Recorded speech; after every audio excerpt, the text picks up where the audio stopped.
여러분 안녕하세요, 후수파파입니다. 오늘 알아볼 내용은 임대인의 계약갱신 거절 사유, 이 부분을 볼 거예요. 주택임대차보호법 6조의 3의 9가지 사항을 규정해 놓았는데, 오늘 내용은 임대인분들은 당연히 보셔야 하고요, 임차인분들도 혹시 모를 실수 때문에 계약갱신이 거절될 수 있으니까 이러이러한 것 하면 거절당할 수 있다고 법에서 정해놓은 거예요. 법에 정해진 내용을 보면서 모호하거나 애매한 부분도 설명해 드릴 거니까 임대인분들과 임차인분들 그리고 우리 공인중개사분들도 참고 삼아서 다 같이 보시면 좋을 것 같습니다.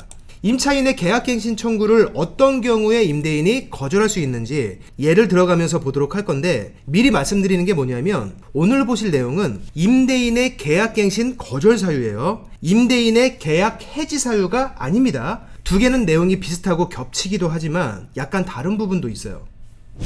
계약갱신을 거절할 수 있는 첫 번째 사유는 월세 미납이에요. 중요한 건 이기의 차임액에 해당하는 금액, 이 부분입니다. 예를 들어서 1월과 2월 2달 동안 연속으로 미납했다면 당연히 이기에 해당하니까 갱신을 거절할 수 있어요. 그런데 이건 연속으로 미납해야만 거절할 수 있는 건 아니에요. 따로따로 미납했어도 합쳐서 이기라면 거절할 수 있어요. 예를 들어서 1월분을 미납한 상태로 그대로 가다가 2월이 되어서 2월분만 납부했는데 3월에 또 미납했다면 연속되지 않았더라도 합쳐서 2기에 해당하기 때문에 임대인은 나중에 만기 시에 과거의 이 사실을 이유로 계약갱신을 거절할 수 있습니다. 그런데 여기서 오해하시면 안 되는 게 1월에 미납하고 2월에 2달치를 한꺼번에 냈어요. 그럼 1월분 미납은 해결됐죠? 그리고 3월에 다시 미납한다면 3월 달에 미납되어 있는 금액은 2기가 아니라 1기입니다.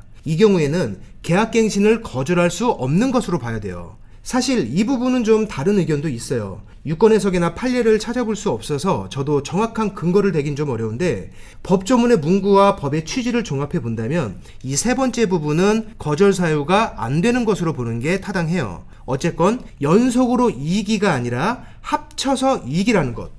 두 번째 사유는 임차인이 거짓 또는 부정한 방법으로 임차한 경우, 위조된 신분증을 제시했다거나 주민등록번호 또는 이름을 가짜로 했다거나 주택으로 계약했는데 알고 보니까 불법 도박장, 보통 하우스라고 표현하죠.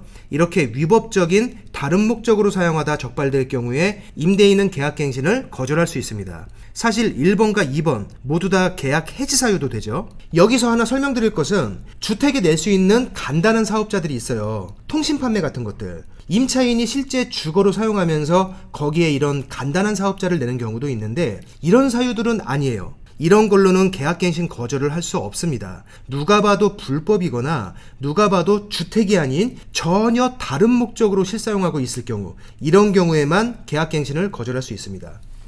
세 번째 경우는 이사 나가기로 합의하고 보상을 약속한 경우인데, 합의와 보상 두 가지가 모두 있어야 해요. 계약갱신을 안 하면서 보상 없이 나가기로 합의한 경우에 임차인은 다시 거절할 수 있어요. 그러니까 임차인은 연장하고 싶은데 임대인은 싫어해요. 이때 보상 없이 나가기로 합의했다면 임차인은 다시 거절할 수 있습니다. 합의되지 않은 일방적인 보상일 경우에도 임차인은 거절할 수 있고요.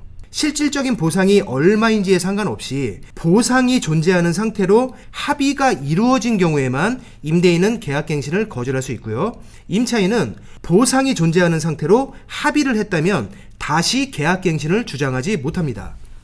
네 번째가 동의 없는 전대. 전부뿐만 아니라 일부라도 임대인이 동의 없이 전대했을 경우에 임대인은 갱신을 거절할 수 있어요. 유튜브를 하면서 이 부분에 대한 질문도 많이 받았는데, 당시에는 집주인이 구두상으로 동의했는데 나중에 말을 바꿨다, 이거 어떻게 해결해야 하느냐, 이런 질문들이 많았어요. 근거가 없으면 어쩔 수 없습니다.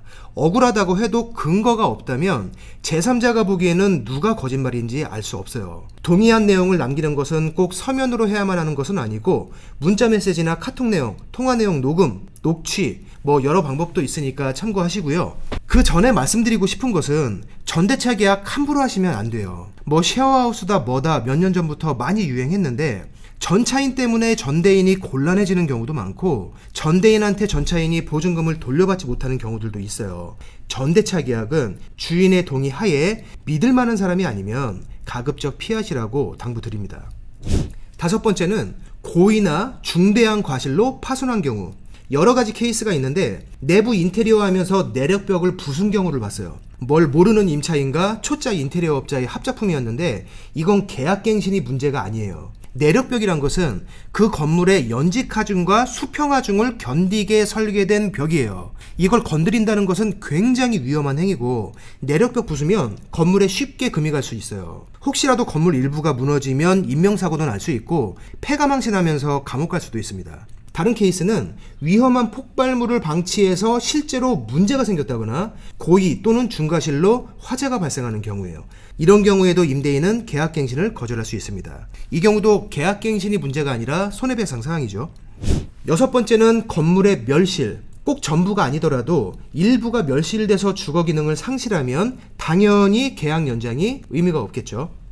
일곱 번째는 철거 또는 재건축입니다. 이 부분과 관련해서는 세 가지 경우에 계약갱신을 거절할 수 있는데 임대차 계약을 체결할 당시에 철거 또는 재건축이 예정되어 있고 구체적인 시기는 언제쯤 시작해서 어느 정도 걸릴 예정인지 그런 사유로 언제까지만 이 집에서 살 수 있다. 계약 시에 이런 내용들을 구체적으로 미리 고지했고 그 계획에 따라서 재건축을 진행할 경우에 임대인은 계약갱신을 거절할 수 있고요. 주택이 노후, 훼손, 일부 멸실 등으로 안전사고의 우려가 있는 경우 그리고 다른 법령에 따라서 철거나 재건축이 진행되는 경우 이렇게 세 가지 경우에 한해서 임대인은 계약갱신을 거절할 수 있습니다.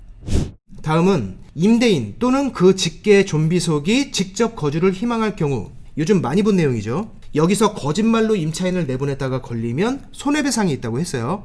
이 부분을 약간 설명드리고 싶은데 지금 얘기하면 옆으로 새니까 이 손해배상에 대한 부분만 따로 빼서 다음 영상에서 간단히 설명드릴게요. 어쨌건 임대인 또는 직계 존비속이 직접 거주한다면 4년이 안 되었더라도 계약갱신을 거절할 수 있는데 거짓말이면 손해배상 해야 한다. 법령에 정해져 있는 마지막 9번째는 기타입니다. 임차인으로서의 의무를 현저히 위반하여 임대차를 계속하기 어려운 중대한 사유가 있는 경우 말이 좀 애매한데 이건 상식선에서 생각하시면 될 것 같아요. 몇 가지 예를 들어보자면 임차인이 인테리어를 하는데 이걸 개보수 수준으로 해가지고 나중에 원상회복이 불가능할 정도야. 이런 경우도 계약갱신 거절 사유가 되고요. 애완동물로 문제 생기는 경우 많죠. 개가 시도 때도 없이 짖는데 그 수준이 약간 불편한 정도가 아니라 주변 사람들한테 심각한 피해를 주고 항의도 계속 들어와요. 그런데 임차인은 나몰라라 해요. 이 경우도 계약갱신을 거절할 수 있습니다. 물론 계약갱신을 거절하려면 그러한 사유가 있다는 것에 대해서 주변 피해자들의 증언과 도움이 필요해요. 객관적이어야 하니까. 중요한 것은 임차인에게도 임차인으로서의 의무라는 게 존재해요. 개를 키우는 것, 술 먹고 노래 부르는 것, 친구들 불러서 파티하는 것, 담배 피는 것, 한밤중에 영화 보거나 음악 듣는 것 모두 자유지만 피해를 주지 않는 선에서 해야 하는 의무도 동시에 있어요. 이렇게 소음, 소란, 위험한 행동, 냄새 이런 것들도 실제로 주변에 피해가 심하고 주변 피해자들의 증언이 충분하다면 계약갱신 거절의 사유가 될 수 있어요. 이 9번째 기타 사항은 수없이 많은 케이스와 갈등을 다 법으로 정할 수는 없으니까 그래서 넣어놓은 조항이라고 보시면 되고요. 상식선에서 판단하시면 될 것 같습니다. 자, 오늘은 임대인의 계약갱신 거절 사유 법령에 정해져 있는 9가지에 대해서 살펴봤습니다. 8번째, 임대인 또는 직계 존비속의 직접 거주. 이 부분 얘기하면서 거짓일 경우에는 손해배상을 해야 한다고 했는데 손해배상은 어떤 방식으로 해야 하는지 이것도 규정이 되어 있어요. 다음 영상에서는 이 부분을 설명드리겠습니다. 다음 영상에서 뵐게요. 고맙습니다.